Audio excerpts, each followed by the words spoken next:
करुथिबी एई बड़ी एक दिव्य अनुभवर सहित आज विदाय नौचंदी आम गजपति महाराज। आम गजपति महाराज को विदाय दबा। आज वीर काहाली बाजिब महाप्रभुंकर बार आसबारे आसतु मो महाप्रभुंकर आहुरी दिव्य नीति अच्छी ताहा हैला गणपति भट्टंकर जो भक्ति दर्शन एवं गणेश गजानन बेश ता पूर्वर आम ए कथा को एमती आनंद रे आगु को बुहाई दौथिबा भक्तिर गंगा को बुहाउथिबा। जय जगन्नाथ जय जगन्नाथ जय जगन्नाथ जय जय जगन्नाथ जय जय जगन्नाथ अभि जय जय जगन्नाथ नीलगिरी पति अभिनव जलधार सुंदर मूर्ति। जगन्नाथंकर अपूर्व दिव्य स्वरूप आपण मान दर्शन करुथिले। एबे आमर उत्कलर गजपति महाराज विदाय नहीं सारा पर से स्नान वेदी उपरे समस्तंकर चक्षु निर्निमेष नयन अपलक नयन समस्ते चाहिए चतुर्था मूर्ति को देवस्नान मंडप उपरे एवं से देवस्नान मंडप उपरे कहउचंदी हे जगन्नाथ आपण होउचंदी नीलगिरीपति आपणकर जय हेउ आपण होउचंदी अभिनव जलधर सुंदर मूर्ति। अर्थात जेभली भाव में वायु कोणरू मेघ उठे आसे कलाहांडिया मेघ ठीक से भाव में आपणकर स्वरूप कृपा पारावार सजल जलदह इत्यादि न्याय आपण देखा जेभली आपणकर सुंदर मूर्ति मध्य ठीक से भाव में कहीं कथा कहगला ना वर्षाण भारत श्रेष्ठ देशानाम उत्कल स्मृत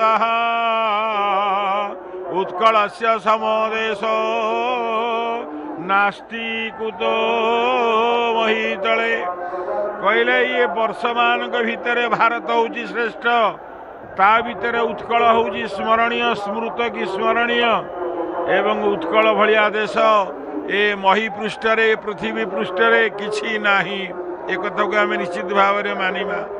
एवं आम जानिचे अखंडानंद दानतः भक्तानां अभयप्रद ए महाप्रभु ये अखंड दान करती जहाँ मनीष खंडित हो जाई थाए भगवान जहाँ दियंती जगन्नाथ जहाँ दियंती चकाखी जहाँ दियंती ताहा जीवन रे केबे खंडित हुए नाही। अखंडानंद दानतः अखंडानंद दान रे से होउचंदी दानी।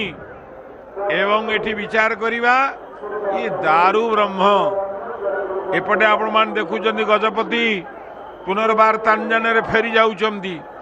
ए दारु शब्द को आमे जते बेले संधि विच्छेद करिबा दा युक्तक रु मध्य आमे नहीं परिबा एवं दो युक्तक रु मध्य नहीं परिबा।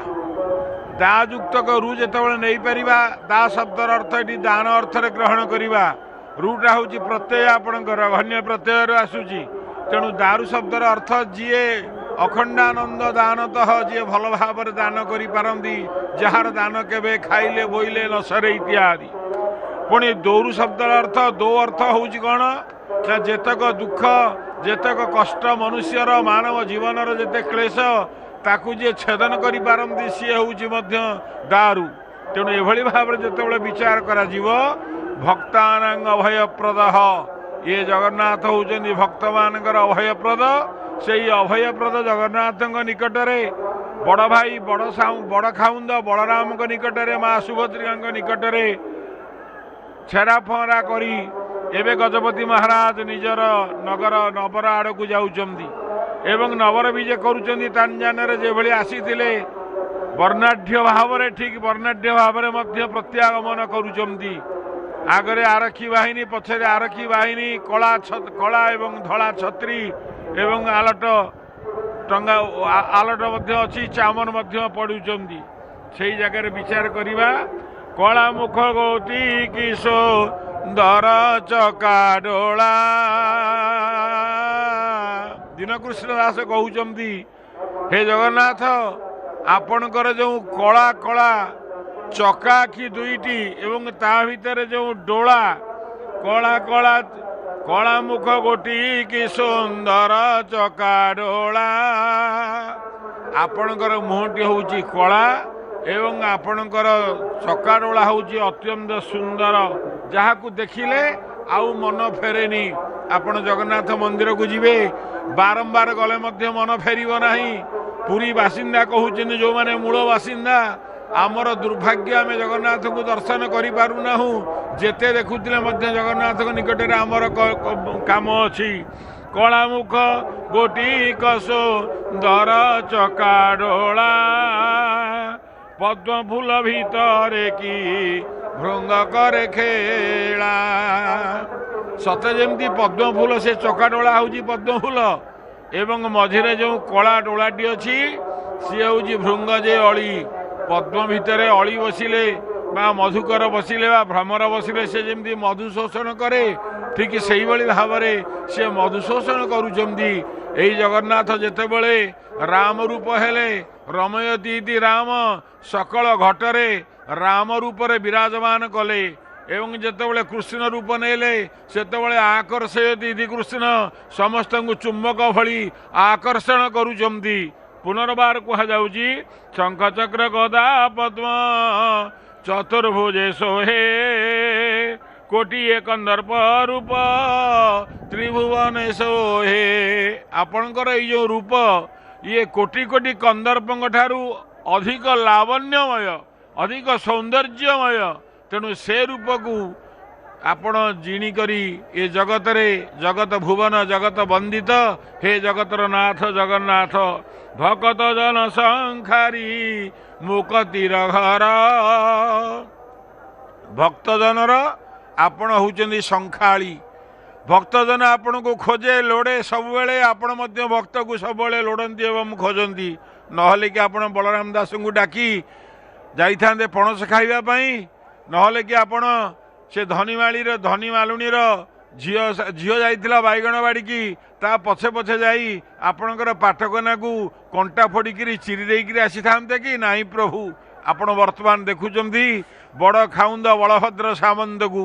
ଯେଉଁ ବଳଭଦ୍ର ସାମନ୍ତକୁ ଦେଖିଲେ ଆପଣଙ୍କର ମନ ତନ ବଚନ ସବୁକିଛି ପୁରି ଉଠେ। ବଡ଼ଦାଣ୍ଡ ଆଜି ପୂର୍ଣ୍ଣ ଏବଂ ବଡ଼ଦାଣ୍ଡ ଯେଭଳି ଭାବରେ ପୂର୍ଣ୍ଣ, ଭଗବାନ ମଧ୍ୟ ଟିକେ ସେଇଭଳି ଭାବରେ ପୂର୍ଣ୍ଣ। କାରଣ ଏଠି ଖାଲି ପୂର୍ଣ୍ଣ ହିଁ ପୂର୍ଣ୍ଣ। ପୂର୍ଣ୍ଣରୁ ପୂର୍ଣ୍ଣ ମିଶେଇଲେ ପୂର୍ଣ୍ଣ, ପୂର୍ଣ୍ଣରୁ ପୂର୍ଣ୍ଣ ଫେଡ଼ିଲେ ପୂର୍ଣ୍ଣ, ପୂର୍ଣ୍ଣରେ ପୂର୍ଣ୍ଣ ଗୁଣିଲେ ପୂର୍ଣ୍ଣ, ପୂର୍ଣ୍ଣରୁ ପୂର୍ଣ୍ଣ ହରିଲେ ମଧ୍ୟ ପୂର୍ଣ୍ଣ। ତେଣୁ ତାପରେ ଦେଖୁଛନ୍ତି ସୁଭଦ୍ରା ମାତା, ଇଏ ଜଗତର ମା ଜୟ ଦେବୀ ସୁଭଦ୍ରିକା, ଇଏ ତମେ ପରାତ୍ପରା, ତମେ ଭଗବତୀ। ତମ ନିକଟରେ ଆମେମାନେ ପ୍ରାର୍ଥନା ଗୋଟିଏ କରୁଛୁ, କ'ଣ ଆମକୁ ଦେବ ନା ଭକ୍ତି ଏବଂ ମୁକ୍ତି। କାହା ନିକଟରେ ନା ହରିପଦ ଯୁଗଳେ, ହରିଙ୍କର ପାଦ ପଦ୍ମରେ, ହରିଙ୍କର ପାଦ ଯୁଗଳେ ହେ ମା ତମେ ଭକ୍ତି ଦେବ, ମୁକ୍ତି ଦେବ। ତମେ ହେଉଛ ପ୍ରକୃତି ସ୍ୱରୂପିଣୀ। ଏପଟେ ଦେଖୁଛନ୍ତି ମାଳଚୂଳ କିଭଳି ଭାବରେ ଆସୁଛି ଏବଂ ଏ ମାଳଚୂଳ କାହିଁ କେତେ ବାଟରୁ କେଉଁମାନେ କେତେ ଦିନ ହେଲା ତିଆରି କରିଛନ୍ତି ଏବଂ ଇଏ ଦାସିଆ ପୀଠର ମାଳଚୂଳ ଭଳି ଜଣାପଡ଼ୁଛି, କାରଣ ଡବଲ ମାଳଚୂଳ ଆସୁଛି, ଦୁଇଟି ମାଳଚୂଳ ଆସୁଛନ୍ତି। ଏବଂ ଏହା ପରେ ପରେ ଆପଣ ଦେଖିବେ ଜଗନ୍ନାଥ ମହାରାଜଙ୍କର ହାତୀ ବେଶ ହେବ। ଏ ହାତୀ ବେଶ ଯେତେବେଳେ ହେବ, ଏ ହାତୀ ବେଶ ଆପଣମାନେ ଜାଣିଛନ୍ତି, ଯାହାକୁ ଆମେ ହାତୀ ବେଶ ସିନା କହୁ, କିନ୍ତୁ ଏହା ପ୍ରକୃତିରେ ହାତୀ ବେଶ ନୁହଁ। ଏହା ହେଉଛି ଗଜାନନ ବେଶ ବା ଏହା ହେଉଛି ଗଣପତି ବେଶ, ଯାହାକୁ ରାଘବ ଦାସ ମଠ ଆଉ ଗୋପାଳ ତୀର୍ଥ ମଠ ଯୋଗାନ୍ତି। ରାଘବ ଦାସ ମଠ ଦିଅନ୍ତି ଜଗନ୍ନାଥଙ୍କୁ ଏବଂ ସୁଭଦ୍ରାଙ୍କୁ, ଏପଟେ ଗୋପାଳ ତୀର୍ଥ ମଠ ସିଏ ଦିଅନ୍ତି ବଳଭଦ୍ରଙ୍କୁ ଏବଂ ସୁଦର୍ଶନ ମହାରାଜଙ୍କୁ। କିନ୍ତୁ ତିଆରି ହୁଏ କେଉଁ ଜାଗାରେ ନା ଆପଣଙ୍କର ରାଘବ ଦାସ ମଠରେ। ଅକ୍ଷୟ ତୃତୀୟାରେ ସେପଟେ ଯେଭଳି ଭାବରେ କାଠ ଅନୁକୂଳ ହୁଏ, ଏଠି ମଧ୍ୟ ଠିକ୍ ସେଇଭଳି ଭାବରେ କ'ଣ ହୁଏ ନା ହବିଷ୍ୟାନ୍ନ ଭୋଜନ କରି ଏପଟେ ଦେଖୁଛନ୍ତି ମାଳଚୂଳ, କେଡ଼େ ସୁନ୍ଦର ଇଏ ଫୁଲ ପୁଷ୍ପ ବିମଣ୍ଡିତ ମାଳଚୂଳ ଭଗବାନଙ୍କ ମସ୍ତକରେ ଲାଗିବ। କେଉଁ ଭକ୍ତମାନେ କେତେ ପରିଶ୍ରମ କରି ଆଣିଛନ୍ତି, ତାର କିଛି ଇୟତା ନାହିଁ। ସେ ଫୁଲ କ'ଣ ଜାଣିଥିଲା ମୁଁ ମଶାଣୀକୁ ଯିବି ବା ପ୍ରଭୁଙ୍କର ମସ୍ତକରେ ଲାଗିବି, ଭୁଲ ମଧ୍ୟ ସେ କଥା ଜାଣିନଥିଲା। କାରଣ ଭଗବାନ କାହାକୁ କେତେବେଳେ ନିଚ କରନ୍ତି, କାହାକୁ କେତେବେଳେ ଉଚ୍ଚ କରନ୍ତି ତାର କିଛି ଠିକଣା ନାହିଁ।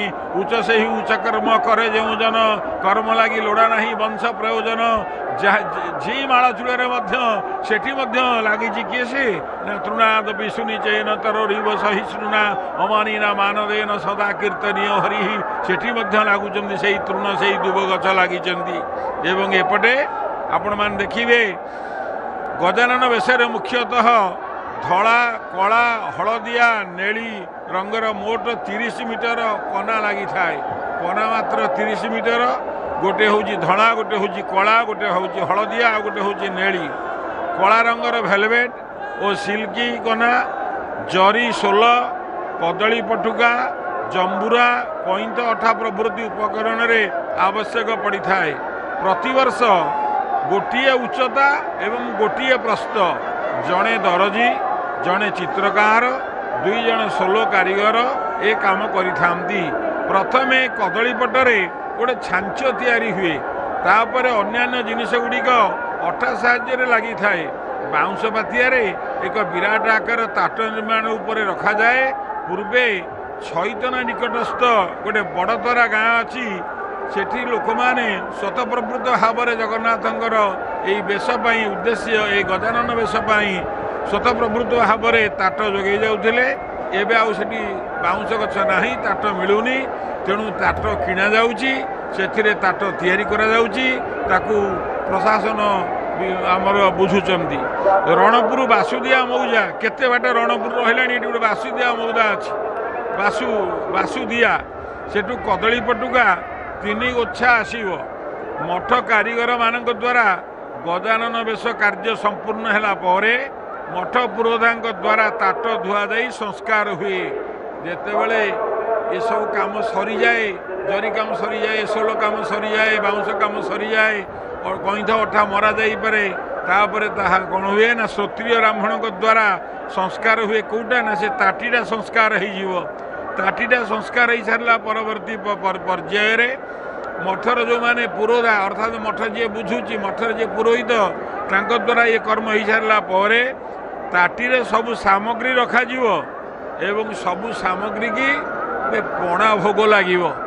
ଏବଂ ସେ ପଣା ଭୋଗ ଲାଗିଲା ପରେ ଶ୍ରୀମନ୍ଦିରରେ ସ୍ନାନଯାତ୍ରା ଦିନ ଆଜି ମନ୍ଦିରର ଜଣେକ ପ୍ରଶାସନିକ ଅଧିକାରୀ, ଅନେକ ପ୍ରଶାସନିକ ଅଧିକାରୀ ଅଛନ୍ତି, ସେ ପ୍ରଶାସନିକ ଅଧିକାରୀ ଯିବେ, ତାଙ୍କ ସହିତ ଦେଉଳ କମାଣ୍ଡର ଯିବେ, କାହାଳିଆ ଯିବ, ବେହେରା ଖୁଣ୍ଟିଆ ଯିବ, ଘଣ୍ଟ ଯିବ, ଓଲାର ଯିବ, ବଜନ୍ତରୀ ଯିବ, ଲେଙ୍କା ପ୍ରମୁଖ ମଠ ପାଖରେ ପହଞ୍ଚିଲା ପରେ ବେଶଠାରେ ପଣା ଭୋଗ ହୋଇଥାଏ। ସେଇ ଜାଗାଟାରେ ପଣା ଭୋଗ ହୁଏ। କାହାଳି ଏବଂ ବଜନ୍ତରୀ ବାଜେ। ସବୁ ଜାଗାରେ ଆପଣ ଦେଖନ୍ତୁ କାହାଳି ବାଜୁଛି, ତାପରେ ବଜନ୍ତରୀ ବାଜୁଛି, ତାପରେ ଚାଲିଛି। ବାଲିସାହିର ଉଆଁସ ଦାଣ୍ଡ ଦେଇ ଶ୍ରୀମନ୍ଦିରକୁ ଆସିଥାନ୍ତି। 2 ଗୋଟି ତାଟକୁ 10-15 ଜଣ ବ୍ୟକ୍ତି ବୋହି ଜଗମୋହନରେ ରଖିଥାନ୍ତି। ଠିକ୍ ସମୟରେ ଭିତର ଯେଉଁ ପୁଷ୍ପାଳକ ଦଇତା ଆଦି ସେବକମାନେ ପ୍ରଭୁ ବଳଭଦ୍ରଙ୍କୁ ଧଳା ହାତୀ ଓ ଜଗନ୍ନାଥଙ୍କୁ କଳା ହାତୀ ରୂପେ ବେଶ କରାନ୍ତି। ଏ କଥାକୁ ଆମେ ଜାଣିଛେ। ଏବେ ଆପଣମାନେ ଦେଖୁଛନ୍ତି କି ସୁନ୍ଦର ଭାବରେ ଏ ଯେଉଁ କଦଳୀରେ ଗୁଡ଼ା ହେଇକିରି ଆସିଥିଲେ ପୁଷ୍ପ, ସେ ପୁଷ୍ପର ଯେଉଁ କଦଳୀ ପତ୍ରକୁ ଲୋକମାନେ ମାଗୁଛନ୍ତି। କାରଣ ଏ କଦଳୀ ପତ୍ରରେ ମଧ୍ୟ ମାହାତ୍ମ୍ୟ ଅଛି। କାହିଁକି ନା ଯେଉଁ କଦଳୀ ପତ୍ରରେ ଗୁଡ଼ା ହେଇକିରି ଆସିଥିଲେ ସେ ପୁଷ୍ପଚୂଳ, ସେ ତାହା ମଧ୍ୟ ଆମମାନଙ୍କ ପାଖରେ ପୂଜ୍ୟ ଏବଂ ତାକୁ ମଧ୍ୟ ଲୋକମାନେ ନେବା ପାଇଁ ଆଗ୍ରହ ପ୍ରକାଶ କରୁଛନ୍ତି। ଏବଂ ଏହା ପରବର୍ତ୍ତୀ ପର୍ଯ୍ୟାୟରେ ଆପଣମାନେ ଦେଖିବେ ଏ ସୁନ୍ଦର ଗଜାନନ ବେଶ। ଏ ଗଜାନନ ବେଶକୁ ଦେଖିବା ପାଇଁ ବଡ଼ଦାଣ୍ଡରେ ଆଜି ଲକ୍ଷ ଲକ୍ଷ ଲୋକ, ସେ ବଡ଼ଦାଣ୍ଡର ଲକ୍ଷ ଲକ୍ଷ ଲୋକଙ୍କ ଭିତରେ ଆପଣମାନେ ନିଜକୁ ହଜେଇ ଦିଅନ୍ତୁ। ଜୟ ଜଗନ୍ନାଥ, ଜୟ ଜଗନ୍ନାଥ, ଜୟ ଜଗନ୍ନାଥ। ଆଉ ବିଧିବିଧାନ ଗୁଡ଼ିକ କହିଲେ ଆମର କୃଷ୍ଣ